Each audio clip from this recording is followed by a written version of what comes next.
வணக்கம். இது தமிழ் குரலின் சிறப்பு நேர்காணல். இன்றைக்கு நம்மோடு இணைந்திருக்கிறவர் ஃபர்ஸ்ட் லைன் மீடியாவின் முதன்மை ஆசிரியர், மூத்த பத்திரிகையாளர் ஐயா முனைவர் உமாபதி அவர்கள். சார் வணக்கம். சார் வணக்கம். வணக்கம். ராகுல் காந்தி சொன்ன மாதிரி ஒரு அணுகுண்டு எடுத்து போட்டிருக்கிறார். 1,00,000 போலி வாக்காளர்கள் ஒரு எம்எல்ஏ தொகுதியில், எம்பி சீட்டுக்கு உட்பட்ட எம்எல்ஏ தொகுதி அப்படின்னு கர்நாடகாவில் ஒரு இதை எடுத்து பல விதமாக 5 விதத்தில் அவங்கள உள்ளே சேர்த்துருக்குறாங்கன்னு எல்லாத்தையும் ஆவணப்பூர்வமாக ப்ரெஸ் மீட் வச்சு சொல்லியிருக்கிறாரு. பாஜக தரப்பில் ஒரு விதமான மௌனத்தில் இருக்கிறாங்க. எப்படி பார்க்க வேண்டியிருக்கு சார் பிஜேபி? திருடன் அப்புறம் மௌனமாக தானே இருப்பாங்க. திருடர்கள் இப்போ செஞ்சதே அவங்க தான் அப்படிங்கும்போது அவன் மௌனமாக இல்லாமல் என்ன பண்ணுவான் அப்படின்ற மாதிரி மிக கொடூரமான ஊழல் இது. அதாவது எப்படின்னா, இவங்க பாரதிய ஜனதா கட்சிக்கு இந்தியாவில், ஒட்டுமொத்த இந்தியாவில் துளி செல்வாக்கு கூட கிடையாது. ஒன்று மத்திய பிரதேஷ், உத்தரப்பிரதேஷ், ஏன்னா இந்த 2 மாநிலங்களை தவிர இது எங்கேயுமே இவர்களுக்கான பேசிக் சோர்ஸே கிடையாது. அப்போ இத்தனை மாநிலங்களில் இவர்கள் ஜெயிக்கிறாங்க அப்படின்னா இது என்னென்னா, முதல்ல மத்தியில் ஆட்சியை கைப்பற்றி விட்டு அதற்கு அப்புறம் தேர்தல் ஆணையர் இவர்களுக்கு ஏற்ற மாதிரி உச்சநீதிமன்ற நீதிபதியை நீக்கிட்டு அவரும் உடந்த இதுக்கு. ஏன்னா இந்த வழக்கம் போடல, இவர் தனி மனிதன். ஆனால் இவர் வழக்கு போட்டிருக்காங்கல்ல, ஒரு தலைமை நீதிபதி ஒரு இந்திய அரசியலமைப்பு சட்டத்தில் இருக்கக்கூடிய தேர்தல் ஆணையர் தேர்வு செய்யக்கூடிய இடத்துல இருக்கக்கூடிய தலைமை நீதிபதி இவர் இன்றைக்கி இருப்பார், நாளைக்கு போயிடுவார். இவர் எப்படி அதை விட்டு கொடுத்தாரு அவங்களுக்காக அப்படின்ற கேள்வி சந்திரசூட் மேலே இருக்குது. சந்திரசூட் தான் இதுக்கு எல்லாமே காரணம். சந்திரசூட் என்ன பண்ணுறாருன்னா, அந்த பக்கமாக பல்டி அடித்தா அவர்கள்ட்ட என்ன எதிர்பார்த்து என்ன செஞ்சாங்கன்னு தெரியல. அது என்னன்னு நம்ம தெரியாமல் சொல்ல முடியாது. ஆனால் அவர்களுக்கு பாஜகவுக்கு சாதகமாக அழகாக ஒரு 6 அடிச்சுட்டு பதவி விட்டு போயிட்டார். ஏன்னா அதுக்கு பிறகு எதிர்த்து போட்ட வழக்குகள் எல்லாம் பட்டியலிடப்படாமலே இருக்குது அப்படிங்கும்போது இவர்கள் பூராமே என்ன கணக்கில் இருக்காங்க அப்படின்றது ஏற்கனவே உள்ள சந்தேகத்தை வச்சு தான் நம்ம சொல்கிறோம். இப்போ எப்படி கல்கத்தா உயர் நீதிமன்ற நீதிபதி எம்பி ஆக்கினாங்களோ, எப்படி சந்திரசூட் வீட்டுக்கு மோடிஜி போனாரோ, ஸோ அந்த மாதிரி இவர்கள் மீதும் பெருத்த சந்தேகம் இல்லை. ஒருத்தர் கவர்னர் ஆக்கினாங்க, ஒருத்தர் எம்பி ஆக்கினாங்க. இதெல்லாம் இந்திய நாட்டு மக்களை காக்க வேண்டியது கடைசி பொறுப்பு யாருக்கு இருக்குன்னா உச்சநீதிமன்றத்துக்கு இருக்குது. உச்சநீதிமன்றம் இது போன்ற ஒரு செயலை சில நீதிபதிகள் செய்யும்போது எப்படி இருக்குது அப்படின்ற மாதிரி தான் சூழலாக இருக்குது. ஸோ இப்போ என்ன அப்படின்னா, எலெக்ஷன் கமிஷன் அவங்க காலத்துக்கு போட்டுட்டு அவர்கள் நினைத்ததெல்லாம் பண்ணியிருக்காங்க. கற்பனையில் கூட எட்ட முடியாத அளவுக்கு ஃப்ராடு பண்ணியிருக்காங்க. கர்நாடகாவில் ஃப்ராடு பண்ணியிருக்காங்க, பெங்காலில் பண்ணியிருக்காங்க. அதே மாதிரி ஒரு நபரை தூக்கி அங்கே கவர்னராக போட்டு எல்லா திருட்டு வேலையும் பார்த்து அந்த நபரை தூக்கி துணை ஜனாதிபதி ஆக்குறாங்க. ஆக்கிட்டு இப்போ அந்த நபரையே துரத்தி விட்டாங்க. ஸோ இப்படி என்னென்ன உள்குத்து பண்ண முடியும், அதிகாரத்துக்கும் பணத்துக்காக ஏங்கி நாக்கை தொங்க போட்டுக்கிட்டு இருக்க கேடுகெட்ட ஜென்மங்களை கூப்பிட்டு உயர் பதவிகளை கொடுத்து அவர்களை வைத்து ஆட்டையை போட்டுட்டு அவர்களையும் துரத்தி விட்டுருவாங்க. ஸோ இப்படி தான் இவர்கள் செஞ்சுருக்காங்க. இது கர்நாடகாவில் மட்டும் இல்லை, மகாராஷ்டிராவிலே இது தான் பண்ணியிருக்காங்க. 5 வருஷத்தில் 4.5 வருஷத்தில் 55 லட்சம் வாக்காளர், 52 லட்சம் வாக்காளர் தான் ஏறியிருக்கான். 4.5 மாதத்தில் எம்பி எலெக்ஷன் முடிஞ்சு 4.5 மாதத்தில் இன்னொரு 52 லட்சம் 55 லட்சம் பேர் ஏறுறாங்க. ஆனால் எப்போ இப்போ 5 வருஷத்தில் 55 லட்சம் பேர்னு ஒரு கணக்கு இருக்குது. இன்னொரு 5 மாதத்தில் அந்த எலெக்ஷன் முடிஞ்சு மத்திய தேர்தல் முடிஞ்சதுக்கப்புறம் எம்பி எலெக்ஷன் முடிஞ்சு அடுத்து எம்எல்ஏ எலெக்ஷன் வரக்குள்ளே இன்னொரு 55 லட்சம் பேர். ஆனால் பிள்ளைக்குட்டி இப்போ 8 மாதத்தில் பிறகுலாம் 1 மாதத்தில் பிறந்து 18 வருஷத்துக்கு முன்னாடி அப்போ அவ்வளோ பிள்ளையாக பிறந்திருக்கு அப்படின்ற மாதிரியான ஒரு இது இருக்குது. 55 லட்சம் பிள்ளை பிறந்திருக்கு. அது எந்த ஊரில்டா காட்டுறான்ற மாதிரி எல்லா வகையான திருட்டு வேலைகளையும் தேர்தல் ஆணையத்தை வைத்து செய்து வெற்றி பெற்று அந்த மக்களை மத ரீதியாகவும் இது ரீதியாக பிரித்து அதை பூரா ஆட்டையை போட்டு குஜராத்திகளுக்கு கொடுக்கணுன்றதை அவர்கள் செய்து கொண்டிருக்காங்க. ஏன்னா 5 மாதத்துக்கு முன்னாடி 48 சீட்டில் 30 எதிர்கட்சிகள் ஜெயிக்கிறாங்க. சட்டமன்ற தேர்தல் நடந்தால் எதிர்கட்சியாக கூட ஜெயிக்க முடியாத அளவுக்கு 20 சீட்டுக்கு போகிற நிலைமைக்கு வருது அப்படிங்கும்போது அப்போ இது சீட்டிங் தானே. இது அதுவும் ஆதாரம் பண்ணாலும் இது எப்படி நடந்ததுன்றதுக்கான ஆதாரத்தையும் வெளிப்பட்டுருக்காங்க. அப்படி இருக்கும்போது இது எல்லாத்தையும் வச்சு பார்க்கும்போது இவர்கள் எவ்வளோ சீட்டிங் பண்ணியிருக்காங்க. அதிகாரத்தை கைப்பற்றுவதற்காகவும், இந்திய மக்களுடைய வரிப்பணத்தை கொள்ளையடித்து வேண்டிய ஆளுகளை கொடுப்பதற்காகவும், வங்கியில் மூலமாக கொள்ளையடிப்பதற்காகவும் இவர்கள் ஒவ்வொரு மாநிலத்தையாக கைப்பற்றி வராங்க. போர் மாதிரி தான் இது. மத்திய இதை கைப்பற்றி விட்டு அதை வைத்து நீதித்துறை இது எல்லாத்துலேயும் உள்ள சில புல்லுரிமைகளை எல்லாம் பிடிச்சி அதிகார வர்க்கத்தில் இருக்கிறவர்களெல்லாம் பிடிச்சி இந்த மாதிரியான ஒரு வேலையை இவர்கள் செய்து கொண்டிருக்காருன்னு இப்போ ஆணித்தரமாக ஆதாரத்தோடு இப்போ வெளியே வருது. ஸோ இப்போ இதற்கு இவர்கள் பதில் சொல்லி ஆகணும். இல்லைனா இன்டர்நேஷ்னல் கம்யூனிட்டி இதுக்குள்ளே இறங்குற மாதிரியான ஒரு சூழல் வருவதற்கான வாய்ப்பு இருக்குது. இவ்வளோ நாள் எந்த வெளிநாட்டுக்காரரும் நம்ம நாட்டில் தலையிட்டதே கிடையாது, விட்டதும் கிடையாது. எந்த அரசாங்கமும் அதற்கு இடம் கொடுத்ததும் கிடையாது. இப்போ பார்த்திங்கன்னா அந்நிய சக்திகள் நிறையா உள்ளே போடுறான். ஏன்னா இவர்கள் செய்கிற சீட்டிங்கான ஆதாரத்தை வைத்துக்கொண்டு இவர்களை அழித்தொழிக்க வேண்டும், இவர்கள் ஒழிச்சிக்க வேண்டும். ஒழிச்சிட்டு அவர்களுக்கு சாதகமாக இந்த ஆட்சியை கொண்டு முகமது யூனுஸ் அங்கே பிடிச்சி ஆமாம் பண்ண மாதிரி இவர்களை மிரட்டி அந்த காரியத்தை சாதிக்கணும் சர்வதேச சமூகங்கள்லாம் சில நாடுகள்லாம் முயற்சி செஞ்சுக்கிட்டு இருக்க காரணம் என்னென்னா இவர்கள் சீட்டிங் வெளியில் தெரிஞ்சு போச்சு அப்படின்றது தான். இவர்களை எவ்வளோ சீக்கிரம் இந்திய மக்கள் வெளியேற்றுறாங்களோ அவ்வளோ சீக்கிரம் இந்திய மக்களுக்கு நல்லதுன்ற மாதிரி தான் போயிட்டுருக்கு. ஏன்னா இவிஎம் மிஷின்ங்கிறது அது விவாதத்துக்குரியது. எலான் மஸ்க்லாம் அதை நம்ப முடியாதுங்கிறாரு, அது ஒரு பக்கம் வச்சாலும் ஓட்டு போடுறவங்க யாருங்கிறத நான் முடிவு பண்ணிட்டேனாலே இவிஎம்குள்ளெல்லாம் நான் ஏன் போய் கை வைக்கணுங்கிறது இன்னைக்கு இவிஎம் மிஷின் இருந்தால் தானே எலக்ட்ரானிக்காக கண்டுபிடிப்பீங்க. ஆளே நான் வந்து ஒருத்தன் பேரில் இத்தனை இது பண்ணியிருக்கான்றாங்க. ஒரே வீட்டில் வந்து 80 வாக்குகள் இருக்கின்றான். மொத்தமே 2 ரூம் தான் இருக்குது. அந்த வீட்டை போய் லைவில் ஃபேக்ட் செக் எடுத்து டிவியில் காட்டுறாங்க. மொத்தமே 2 ரூம் தான். அதில் 2 பேர் ஏதோ மேற்கு வங்கத்துலேருந்து வேலை செய்ய வந்தவங்க 1 மாதமாக தான் இருக்காங்களாம். இங்கே 80 பேர்லாம் இருக்க முடியாது, 2 ரூம் தான்ன்றாங்க. இப்போ எலெக்ஷன் டயத்தில் எப்படி 80 பேர் இருந்தால் 80 பேருக்கு இந்த கூமுட்டை பயலுங்க எப்படி கொடுத்தாங்க? அப்போ எலெக்ஷன் கமிஷன் கூமுட்டையிலா? அங்கே உள்ள அதிகாரிலாம் திருட்டு பயலா? வீட்டு நம்பர் 0ன்னு வச்சு ஆயிரக்கணக்கான பேர் உள்ளே வந்திருக்காங்க. ஆமாம், 0ன்னு ஒரு வீடு எப்படி இருக்கும்ன்றது தெரில. 0ன்னு ஒரு நம்பர் என்ன, இப்போ அவன் ஒன்றும் கூமுட்டையாக இருக்கணும். அதிகாரிகள் அதை ஒத்துக்கணும். தேர்தல் ஆணையம் படிப்பறிவு இல்லாத பாமர பன்னாடைகளை பரதேசிகளை வந்து நான் வந்து அதிகாரியாக போட்டேன்னு நீ ஒத்துக்க, இல்லைன்னா இது தப்புன்னு ஒத்துக்க.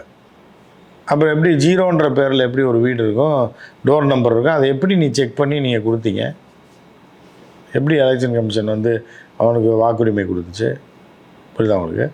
ஸோ அப்படிப்பட்ட ஒரு இதில் வந்து இவ்வளோ கேடுகட்ட கேவலமான அந்நிய வெளிநாட்டுக்காரன் பார்த்தானா இதில் கவுண்டம் முடிச்சோம்னா எதிர்கட்சிக்காரன் பார்த்தா என்ன நினைப்பான்ற மாதிரி வெளிநாட்டுக்காரன்லாம், அதாவது கடந்த ஆட்சி வரைக்கும், கடந்த ஒரு 10-15 வருடங்களுக்கு முன்பு வரைக்கும் இந்திய தேர்தல் அதிகாரிகள் ரிட்டையர்டான அதிகாரிகளை தான் ஆப்கானிஸ்தான் எலெக்ஷனுக்கு கூப்பிடுவான், இலங்கை எலெக்ஷனுக்கு நடுநிலையா சிறப்பு பார்வையாளராக போவாங்க, எல்லாம் போகிறது நானே இலங்கையிலும் பார்த்துருக்கேன்.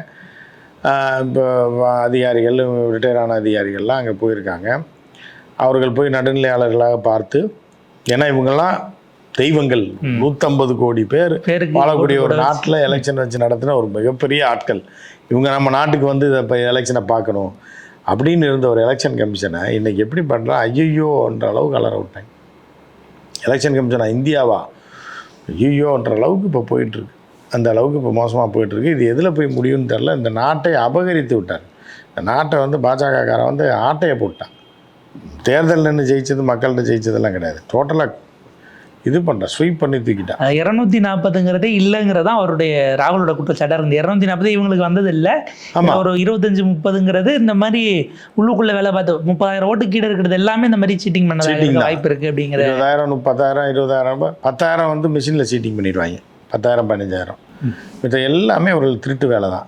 இப்போ இதுக்கு என்ன தீர்வு அப்படின்னா, உச்சநீதிமன்றத்துக்கு போனாலும் அதை வழக்கு எடுக்காமல் இருக்குது. இப்போ இது வந்து மக்கள் மன்றத்தில் வந்தால் மிகப்பெரிய போராட்டமாக உருவெடுத்து இதை வந்து இவர்களை வந்து அப்புறப்படுத்த வேணா தான் அடுத்தடுத்த எலெக்ஷன்லாம் அடுத்தடுத்த ஸ்டேட்டில் நடக்கக்கூடிய ஸ்டேட் எலெக்ஷனாக இருந்தாலும் சரி, மத்திய தேர்தல் எம்பி எலெக்ஷனாக இருந்தாலும் இதுதான் நடக்கும் அப்படின்றத நம்ம உறுதிப்படுத்த முடியும். இதுலேயே தமிழ்நாட்டிலேயும் ஒரு விஷயம் என்ன சொல்கிறாங்கன்னா, 5 மணிக்கு பிறகு பாஜக அந்த ஒரு 7-8 தொகுதியில் 2வது இடம் வந்துச்சுல எம்பி எலெக்ஷனில், அங்கே இதே போல் திடீர்னு அன்யூஷுவலான போலிங் நடந்திருக்கு. எப்படி அவ்வளோ ஆயிரக்கணக்கான பேர் 5 மணிக்கு பிறகு அந்த 2 மணி நேரத்தில் மட்டும் போட்டாங்கங்கிறதுலையும் சந்தேகம் இருக்குது. தமிழ்நாட்டிலையும் இதை பண்ணிட்டு இருக்கிறாங்க. பெருசாக பண்ணி ஃபுல்லாக மாறுற அளவுக்கு பண்ணாமல் ஏடிஎம்கே தாண்டி இவங்க வந்த மாதிரி செட்டப் நடந்திருக்குங்கிற குற்றச்சாட்டையும் இல்லை. அதெல்லாம் 100க்கு 100 உண்மையாக தான் இருக்கும். மாற்றுக்கிறது இவங்களுக்கு எவன் ஓட்டு போட்டான், எப்படி 2வது இடம் வருவான்? ஏடிஎம்கே தாண்டி பிஜேபிக்காரன் 2வது இடத்துல வர அளவுக்கு எங்கே ஓட்டு போகிறேன், யார் ஆளை காட்ட சொல்லுங்க பார்ப்போம். எல்லாமே சீட்டிங் தான். எல்லாமே இவர்கள் திட்டமிட்டு, அதாவது ஜெயிச்சா கண்டுபிடிச்சிருவான்றதுக்காக ஜெயிக்காம பச்சையாக தெரிஞ்சிடும் எப்போ நீங்கள் ஜெயிச்சிங்க அப்படின்னு. அதுக்காக 2வது இடம் வர மாதிரி கொஞ்சம் கொஞ்சமாக இது பண்ணுறது. ஏங்க போன எலெக்ஷனில் ஒரு 2வது வரும், இந்த டைம் அடுத்த டைம் ஜெயிக்கிறதுக்கு இந்த திட்டு வேலை. அடுத்த டைம் ஜெயிச்சா சொல்ல எப்படா பாஜக தமிழ்நாட்டில் ஜெயிச்சு சான்ஸே இல்லையா, போன டைமே அவங்க 2வது இடம் வந்தாங்க, ஏடிஎம்கேக்கு மேலே தான் வந்தாங்கன்னு சொல்லி முட்டாள்களை நியாயப்படுத்த வகையில் பேச வைக்கிற அளவுக்கு கொஞ்சம் கொஞ்சமாக பாப்பா படிக்க படிக்க பாவாடை ஏறிக்கிட்டே இருக்குன்னு ஒரு டைலாக் இருக்கும். அந்த மாதிரி வந்து ஒவ்வொரு எலெக்ஷன்லேயும் கொஞ்சம் கொஞ்சமாக ஏறிக்கிட்டே இருக்கு. இந்த ராதிகா விஜய் சேதுபதி படத்தில் சொல்லுவாங்கல்ல, போலீஸ் ட்ரைனிங் இவங்களே அம்மா போலீஸாக இருப்பாங்க. 100 மீட்டர் எவ்வளோ நேரம்ப்பா ஓடி இருக்கான், சரி ஒரு 5 செகண்ட் போட்டுக்க மேடம், வேர்ல்டு ரெக்கார்டே 9 செகண்ட் அப்படியா, சரி அதே போட்டு. ஆமாம், அதே அப்படின்ற மாதிரி எத்தனாயிரம் ஓட்டு போடலாம் பிஜேபிக்கு, ஒரு 1.25 லட்சம் ஓட்டு போட்டு 2வது இடத்துலயோ அது 1.5 லட்சம் போட்டால் ஜெயிச்சிருவாங்க, ஜெயிக்கக்கூடாது, 2வது இடத்துல வரணும். 2வது இடத்துக்கு வர்ற மாதிரி திமுகவோட ஒரு 10,000 ஓட்டு குறைச்சி போட்டு விட ஒரு 20,000 கூட்டி போட்டு கூட போட்டுக்க அப்படின்ற மாதிரி தான் தேர்தல் கமிஷன் ஆட்டையை போட்டு பண்ணியிருக்காங்க இங்கே லோக்கலில். அதுக்கான எல்லா வேலைகளையும் பண்ணி வச்சுருக்கிறாங்க. வடக்கன் செப்பை நுழைக்க போகிறாங்க, அடுத்த எலெக்ஷனில் 6.5 லட்சம் பேரை நுழைச்சிருவாங்க. அங்கே நீக்கிட்டு இங்கே சேர்த்து விட்டு அவங்க எவ்வளோ பேர் வந்தாங்கிற டேட்டா யாருக்கிட்டையும் இல்லை. ஆமாம், பீகாரில் மட்டும் 6.5 லட்சம் பேர், பீகாரி மட்டும் 6.5 லட்சம், மித்த ஸ்டேட்லேருந்து வந்தவெல்லாம் சேர்த்தா 60 லட்சம் பேர் இருப்பான். டோட்டலாக எல்லாம் மாற்றி விட்டுட்டு அடுத்து முதலமைச்சர் வந்து வேறு ஸ்டேட்லேருந்து வருவாங்க. இவங்களாம் அந்த எம்பி ஆகிறான் பாருங்க, முருகனெல்லாம் ஆகினாங்க பாருங்கள். சம்மந்தம் முருகனுக்கு மத்திய பிரதேச சம்மந்தமும் கிடையாது. ட்ரெயினில் போகிற வழியில் எட்டி பார்த்துருவாப்புல ஜன்னல் வழியாக. அந்த மாநிலத்தில் எம்பி ஆக்கி வச்சுருக்காங்க பாருங்கள். அந்த மாதிரி எவனையோ கொண்டு வந்து இந்த மாநிலத்தில் எம்பி ஆக்கி முதலமைச்சர் ஆக்கி விட்ருவாங்க. அந்த மாதிரியான சூழ்நிலை வருங்காலத்தில் இவர்கள் இருந்தால் இந்த ஆபத்தெல்லாம் விளைவிற்கான வாய்ப்பு. எல்லாம் ஒரே நாடு தானே, அவர் நீங்கள் சில டுபாக்கூர் நாதாரிகளை வச்சுருக்கான் காசை கொடுத்து.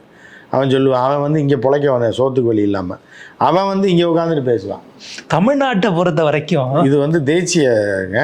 நம்ம போய் அங்கே இல்லை இல்லையா, பாம்பேல நம்ம ஆட்கள் போய் காஷ்மீரில் இடம் வாங்கணும், இதை நீக்கணும்னாங்க. இப்போ யார் வாங்கினான்னு பார்த்தா அதானி அம்பானி இவங்க வகையாக தான் அவங்க வாங்குறதுக்காக தான் நிற்கிருக்காங்க.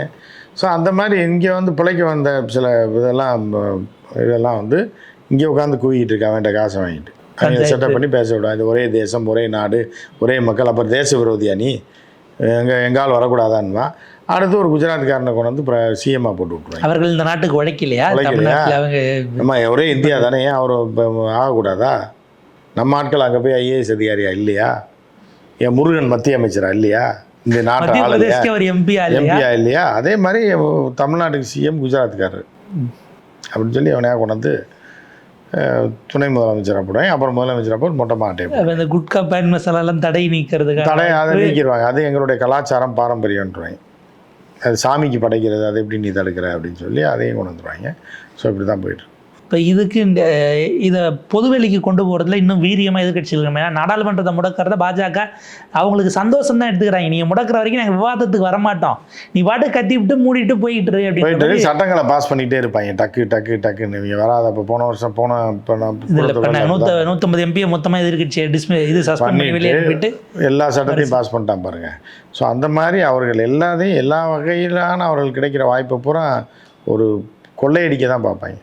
ஸோ அந்த வகையில் தான் இதையும் பார்ப்போம். தமிழ்நாடு ஒருங்கிணைஞ்சு அனைத்து கட்சி கூட்டம். ஏன்னா இப்போ இதில் இவன் இந்த வட இந்தியர்கள் அங்கே கட் பண்ணி இங்கே வரவங்களை உள்ளே சேர்க்கணும், வாக்காளர் ஆக்கணும்னா இவங்களுக்கு இங்கே கட்டமைப்பு இருந்தால் தான் பூத் ஏஜென்ட் போக முடியும். அப்போ அதிமுக கட்டமைப்பை பயன்படுத்தி உள்ள தள்ளவும். ஆமாம், அதுதான் அதிமுக பயன்படுத்துகிறான். எடப்பாடியாரை வந்து பழனிசாமி அதுக்கு தான் பயன்படுத்தி தான் உள்ளே கொண்டு வர போகிறாங்க. கொண்டு வந்து இதுக்கு மண்டே ஆடிட்டு எனக்கு பதவி இருந்தால் போதும், என்னையும் என் மகனையும் பிடிச்சி உள்ளே போட்டுறக்கூடாது, நீங்கள் என்ன வேணாலும் பண்ணிக்கிங்கன்னு சொல்லி ஏன்னா முதலமைச்சர் வேட்பாளர் மட்டும் சொல்லியிருக்கேன் அப்படின்னு. இப்போதைக்கு சரி அப்படியா, சரி ரைட்டு சொல்லிட்டு போ, ஜெயிச்சா தானே அப்படின்னு சொல்லிடுவாங்க. இதில் சொல்லுவாங்கல்ல, இருங்கடா என் சொந்த ஊர் ஓட்டு பெட்டியை உடைக்கிட்டோம், ஏய் கள்ள ஓட்டே ஊரில் தானே போட்டோன்ற மாதிரி உனையை தூக்குறது தான் எலெக்ஷனே வைக்கிறோம், நீ முதலமைச்சர் வேட்பாளரான்னு சொல்லி அந்த மாதிரி தான் அவரை ஏமாற்றிக்கிட்டு இருக்கேன். பாவப்பட்ட எடப்பாடி பழனிசாமி ரொம்ப ஏமாற போகிறாரு. அது எலெக்ஷனுக்கு முன்னாடியா பின்னாடியான்றது பொறுத்திருந்தான். இது எப்படி போகுது அப்படிங்கிறத நம்ம பொறுத்திருந்து பார்ப்போம். இதை ஒரு விஷயமாக எடுத்து மோடிக்கு செக் வைக்கணும்னு ஆர்எஸ்எஸ் நினைச்சாலும் பயன்படுத்தலாம். ஆனால் யார் பயன்படுத்திக்க போகிறாங்கிறது, யார் ஒழிய போகிறாங்கன்றது, யாருக்கான எண்டு கார்டு அப்படிங்கிறத பொறுத்திருந்து பார்ப்போம். உங்கள் நேரத்துக்கு பொறுத்தலும்